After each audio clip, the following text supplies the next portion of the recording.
Hi, and welcome back. As always, I'm excited to share a new coach with you when it comes to our facility. Today we're going to talk about our 2017 Renegade Classic that we've designed, and this coach has the extreme weather package, and what that means in the insulation package, we've had Renegade install what's called ceramic temp code, and when we do that, it brings the R value of the coach up to an R29 value. You know, people say you can heat it with a match and cool it with an ice cube. We think it's a really nice feature. This coach is a little bit different in the fact that we've installed it on a Freightliner M2 112 chassis with the Detroit DD13 engine at 470 horse, and we installed an Allison automatic. This is an extremely competent coach, and we'll talk more about the engine as we come around back to it. For now, we're going to go around the exterior of the coach, and this coach is equipped with the West Coast heated powered mirrors, has a CB antenna and a CB inside. We had Renegade put their fiberglass step covers on it. This coach has a 120-gallon fuel tank, a single fuel tank on the driver's side, so it makes fueling it real easy. Here, we're going to go ahead and run the slides out so you can see what it looks like with the slides out. Now, keep in mind, if you want, we can install a graphics package on this coach for you, or we could even have our paint shop paint it for you if you want it painted. You know, with most of our coaches, we're big fans of the 8D batteries. Even though they're quite a bit more money, we think it's a great way to go. With the two big 8D batteries here in the battery box, you can run your television in the bedroom all night long without using the generator. You can get up and cook some popcorn or make a pot of coffee without having to start the generator. We just think it's a great addition, and we've also complemented that with some roof-mounted solar panels on it. So we want to make sure there's plenty of power on board this coach, so when it's quiet time in the evenings in RV parks or at the racetrack, you don't have to run your generator. Now, as we move back, you'll see the septic tanks here in these two compartments, but notice the blue hose is what's called a Macerator septic system, and instead of using the 3-inch black hose that normally would come out the bottom of your coach, we've started installing the Macerator system, and that blue hose there is about 1.25 inches in diameter, and it's 25 feet long. So what it does is it takes the waste product and grinds it up and emulsifies it and actually pumps it out that hose. It really makes dumping your septic system a lot more easier on you. It's a lot cleaner. But the big driver why we do this is we don't have any penetrations in the storage compartment. So this compartment we've had coated with ceramic temp coat. There's no holes in the bottom of it to bring the hose out of, and that way we can keep this thing warmer in the middle of the winter. The other reason we go with the Macerator is that, you know, if you're at a racetrack or some private area where you're unable to dump, you can pump this stuff actually uphill. So if the honeypot truck comes by, it's very easy to unload the sewage off of your coach. If you need any more information on the Macerator, just give us a call and we'll walk you through all the features and benefits of it. Now we've moved back into the water management bay, and this is something we're pretty proud of. We started having Renegade install these on all of the classics that we've designed here at IWS, and the first thing you'll notice we've highlighted is the spray away area, and really all that is a coiled up hose inside of there with an adjustable nozzle on it that gives you a little bit of a high pressure water on it, cold water, so you can wash out a cooler or spray off a kid or wash a dog down. It's just kind of a nice little feature. The next lever you're going to see is the black tank dump valve and then the gray tank dump valves. So they're very easy to access. It's all in one area. Another thing is all these legends are laser cut, so a decal isn't going to wear off later on down the road.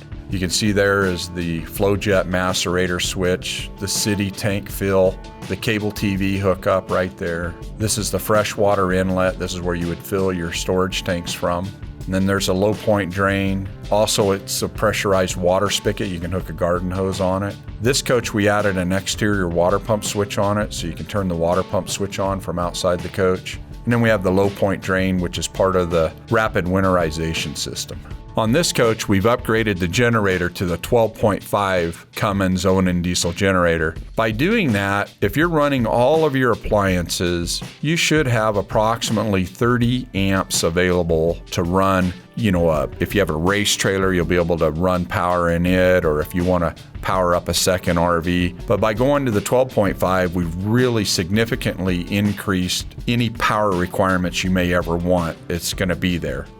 Most of the time, we put an 8 kW generator in this size of coach and have absolutely no troubles at all. So it's pretty obvious now that we've upgraded to a 12.5, you're never going to run out of power. Here's a shot of the remote propane fill, and what we've done is when we had this coach built to keep storage space in the compartments, we had Renegade mount the propane tank up underneath the frame rails, and this is where you would fill that propane tank from, and there's the bleeder screw, and then the emergency shutoff switch if you want to shut the propane off, which you need to do every time you fill the coach up with propane. You need to shut the propane off, and it's real easy. You just do it right there at that switch. Now as we moved into the rearmost storage compartment on the driver's side, this is where the electrical panel's housed and the power cord reel. And it doesn't seem like a lot, but we really feel that by adding this power cord reel, it just makes moving a lot easier for you. Instead of out there trying to roll up a real stiff 50 amp cord, you just push the button and the cord winds right in.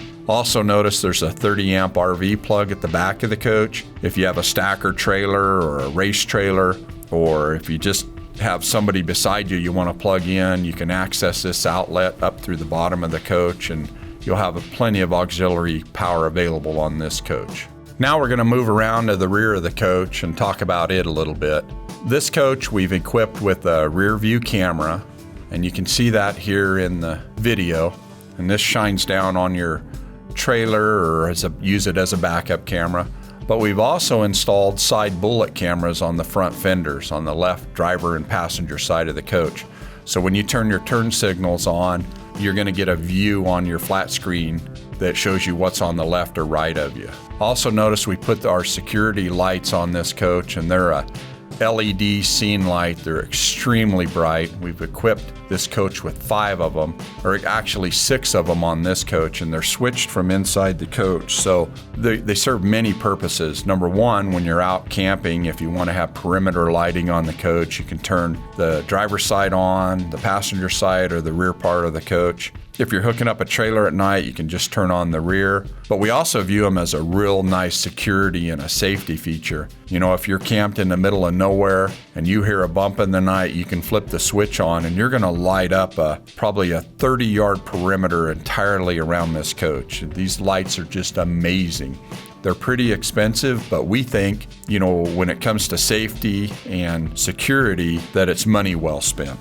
You can see we've installed a heavy-duty ladder on this coach. You know, if you're 250, 350 pounds, you're going to be able to go right up on the roof on this ladder. There's nothing cheesy about this coach. You can see here we've equipped this coach with a 20,000-pound receiver hitch, and it's fully adjustable. It has a 2,000-pound tongue rating. Also note that on the right, there's glad hands. If your trailer that you're pulling has air brakes on it, we've already equipped this coach with trailer towing brakes in either air, or we've also installed a digital electronic trailer brake controller. And then the connector on the lower left is if you want to add an auxiliary rear view camera to your trailer. It would be connected right there.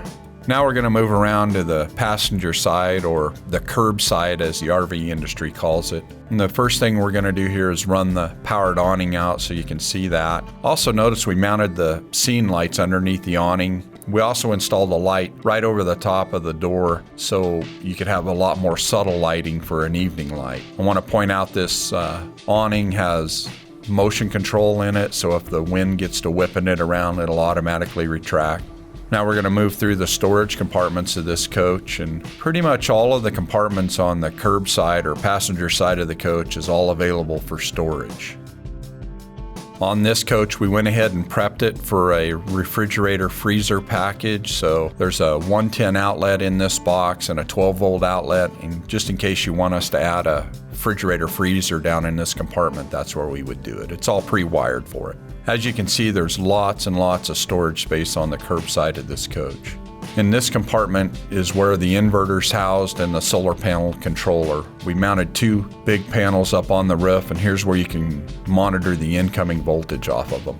Here we're going to look at the entrance door of this coach, and as I mentioned earlier, it has a nice porch light on it, has a lighted grab handle, and then keyless entry on it, so you can choose to open this thing via remote control or with the keypad entry system. Now as we make our way around towards the front of the coach, you can see we've installed tinted windows, and I do want to point out these are thermal pane windows.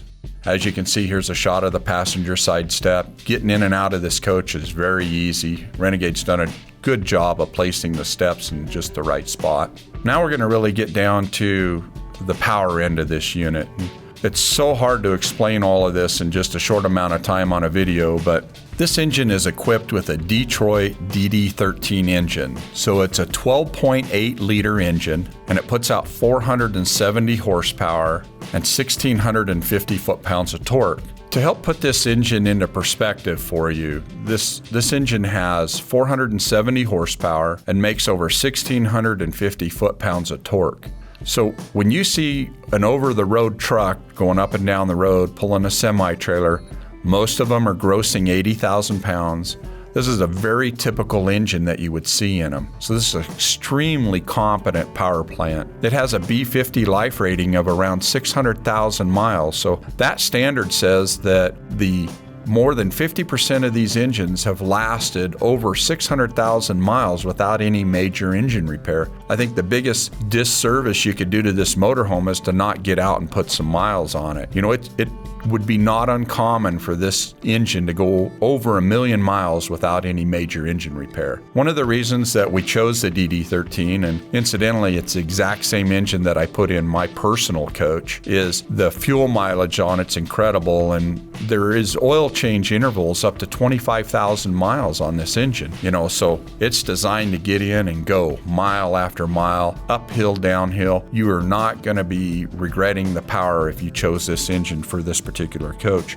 You know, if you figure most tractor trailers are weighing 80,000 pounds and you're only grossing 30,000 pounds weight, you just got an incredible power plant underneath you. And it doesn't stop there with the engine. You know, we didn't just put a big engine in this. We put a big front axle in it. We put a larger rear end in it. We put larger air suspension under it. This coach right here has a gross combined weight rating of over 70,000 pounds. So if you were to put this chassis with your trailer on a scale, Freightliner says it's designed to tow between 70 and 80,000 pounds gross combined weight. It's just phenomenal the amount of chassis you have. You know, with most Class A motorhomes, you're overloaded when you're empty. And with this coach, you have thousands and thousands of pounds of capacity left to add on it. You know, weight's just not an issue when you design a coach properly. I know I'm ranting and raving about it, but I just feel so strongly that a lot of the people out in the industry are uninformed about what these engines are. You know, a lot of people are seeing a 6.7 liter Dodge engine or Cummins engine rated at 450 horsepower, and it's not even in the same category as this engine. You know, this is designed to pull 80,000 pounds. It's a true truck engine in it. You know, I guess I'll stop with that, but if you have any questions at all, please give us a call and do your research on the Detroit website. You'll see this is just a phenomenal engine. You know, recently we just sold one of these to a customer that owns a trucking company with over 50 trucks, and this is the exact engine and transmission combination he chose for his own motorhome. So I'll go ahead and close with that on the engine. Thanks for listening. Or at least I hope you're still listening. Well, I really hope you enjoyed this video tour of the outside of this 2017 Renegade Classic. As always, thanks for your time, and feel free to stop by anytime. Thank you.